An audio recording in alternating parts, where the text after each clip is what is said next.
Hello दोस्तों, स्वागत है आप सभी का आर के ऑनलाइन कोचिंग क्लासेस में।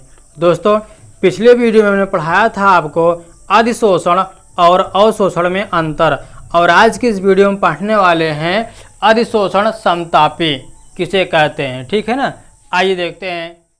अधिशोषण द्वारा अधोशोषित गैस की मात्रा में स्थिर ताप पर दाब के साथ परिवर्तन एक वक्र के माध्यम से व्यक्त किया जा सकता है, जिसे अधिशोषण समतापी कहते हैं।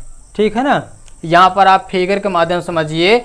ये अधिशोषक है, अधिशोषक पर अधिशोष से आकर चिपकता है। ठीक है ना, इधर गैस के अणु हैं जो अधिशोषक पर चिपक गए हैं। अधिशोषक को ठोस माना गया है और इसका तापमान नियत रखा गया है। ठीक है ना, इसका तापमान नियत रखा गया है और इसके दाब में परिवर्तन लाना ही अधिशोषण समतापी कहलाता है।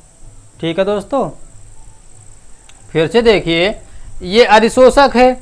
अब अधिशोषक पर जो बाहरी कण हैं या गैस के अणु हैं वो अधिशोष बोलते हैं उसे, वही आकर अधिशोषक पर चिपकता है। ठीक, अधिशोषक को ठोस माना गया है और इसका तापमान नियत रखा गया है। इसके दाब में परिवर्तन लाना ही अधिशोषण समतापी कहलाता है। ठीक है दोस्तों, ये आपका फार्मूला है दोस्तों, x अपान m प्रोपोर्शनल p की पावर 1 अपान n। ठीक है दोस्तों, देखते हैं फिर अगला टॉपिक। दोस्तों, हमारा अगला टॉपिक है उत्प्रेरण। ठीक है ना, आइए देखते हैं। वह पदार्थ जो रासायनिक अभिक्रिया के वेग को परिवर्तन कर देता है परंतु स्वयं द्रव्यमान और संघटन के दृष्टि से अंत में अपरिवर्तित रहता है, उत्प्रेरक कहलाता है। यह प्रक्रिया उत्प्रेरण कहलाती है। ठीक है दोस्तों, अब यहाँ पर आप एग्जाम्पल के तौर पर देखिए। ठीक, ये जो है एथीन का फार्मूला बन गया। ठीक, ये जो अभिक्रिया है ये एथीन का फार्मूला इतना बन गया। ठीक है ना, अब इसमें H2 को ऐड करते हैं। ठीक, उसके बाद ये जो टोटल बन रहा है ये एथेन का फार्मूला बन गया। ठीक, फिर से देखिए, ये हमारा एथेन का फार्मूला बन गया। अब ये जो H2 है इसको इस फार्मूले में ऐड करने के लिए काफ़ी ज़्यादा ऊर्जा त्यागनी पड़ती है। ठीक है ना, काफ़ी ज़्यादा ऊर्जा मुक्त करनी पड़ती है। ठीक है ना, तो यहाँ पर मान रहे हैं आपको समझाने के लिए, माना 1200 केजी प्रति मोल। ठीक है ना, 1200 केजी प्रति मोल ऊर्जा केवल H2 को तोड़ने में लगता है। ठीक है ना, इस H2 को तोड़ने में इतनी ऊर्जा लगानी पड़ती है, तब जाके इधर एथेन का फार्मूला बन रहा है।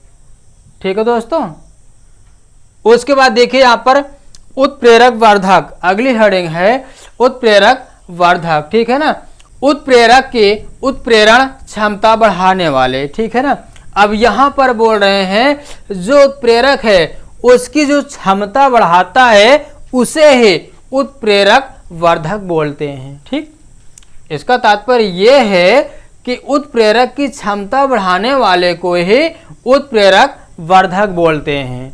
ठीक है ना, अब यहाँ पर देखिए हाइबर प्रक्रम में देखिए यहाँ पर N2 प्लस H2। ठीक है ना, एरो NH3।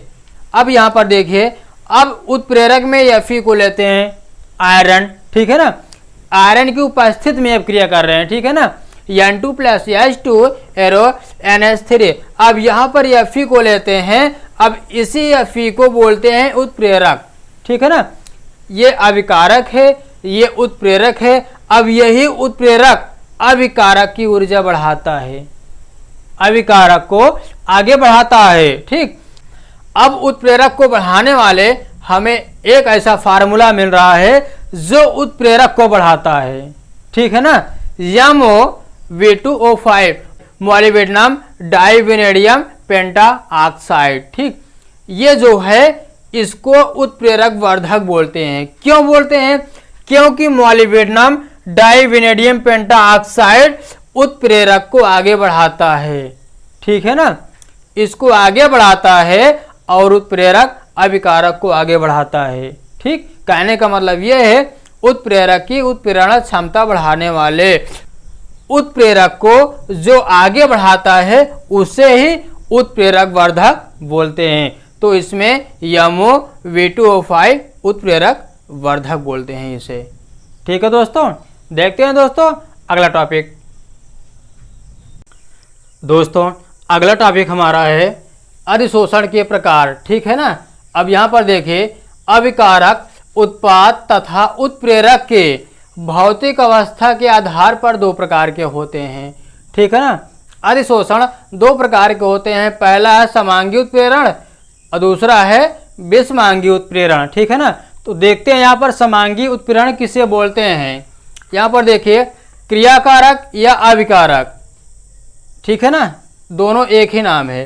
क्रियाकारक या अभिकारक, कामा उत्प्रेरक, कामा उत्पाद, एरो एक समान प्रावस्था। कहने का मतलब ये है जो अभिकारक है और उत्प्रेरक है, उत्पाद है, एक ही समान का होना चाहिए, तब जाके समांगी उत्प्रेरण कहते हैं। ठीक है ना। यहां पर देखिए एग्जाम्पल में,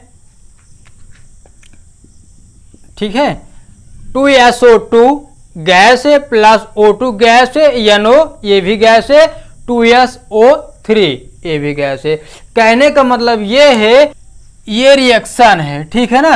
अब इसमें अभिकारक, उत्प्रेरक, उत्पाद सभी बराबर होंगे, एक समान प्रावस्था, मतलब सब आपस में बराबर होंगे। अगर ये गैस है ये भी गैस रहना चाहिए, ये भी गैस, ये भी गैस, ये भी। अगर यहाँ पे सॉलिड आ जाएगा तो ये समांगी नहीं बनेगा बल्कि विषमांगी बन जाएगा। ठीक है ना। इसीलिए बोलते हैं क्रियाकारक या अभिकारक, उत्प्रेरक, उत्पाद बराबर होंगे, एक समान प्रावस्था। यहाँ पर एग्जाम्पल में ये भी गैस है, ये भी गैस है, ये भी गैस है और ये भी गैस है, इसलिए इसको समांगी उत्प्रेरण बोलते हैं। देखिए यहाँ पर अगली हेडिंग है विषमांगी उत्प्रेरण। ठीक है ना। विषमांगी उत्प्रेरण किसे बोलते हैं। यहाँ पर देखिए, क्रियाकारक या अभिकारक, उत्प्रेरक, उत्पाद अलग अलग होंगे। देखिए भिन्न प्रबलता, मतलब ये सभी अलग अलग होंगे। एग्जाम्पल में देखिए यहाँ पर N2 + 3H2 एरो 2NS3 ये गैस है, ये भी गैस है, या फिर जो है ये सॉलिड है। ठीक, ये गैस है। यहाँ पे भिन्न प्रकार के प्रबलता पाए जा रहे हैं। इधर सॉलिड है, ये गैस है, ये गैस है, ये भी गैस है।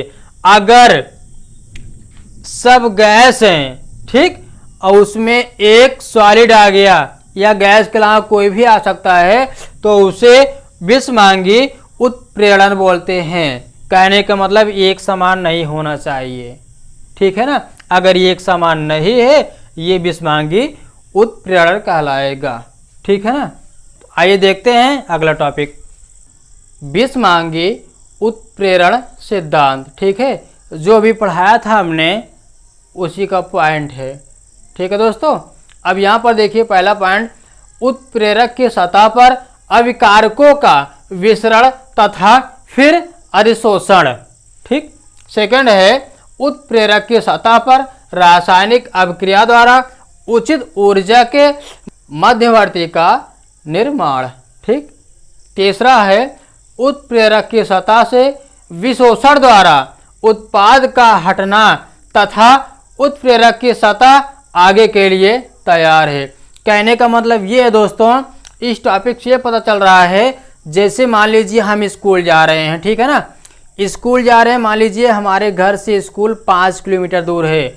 अगर हम पैदल जाते हैं तो ज़्यादा समय लगता है। ठीक है ना। अगर वही हम बस से जा रहे हैं तो कम समय लगता है ना। केवल अंतर है समय का, बाकी आप तो स्कूल ही जा रहे हैं ना, केवल इसमें समय का अंतर आ रहा है बस। ठीक है दोस्तों। तो वही पॉइंट इसमें भी है। ठीक है दोस्तों आज के लिए बस इतना ही दोस्तों, फिर मिलते हैं दोस्तों आपसे अगले वीडियो में। ठीक है दोस्तों। So guys, thanks for watching, please subscribe the channel and press the bell icon for the notification. Thank you.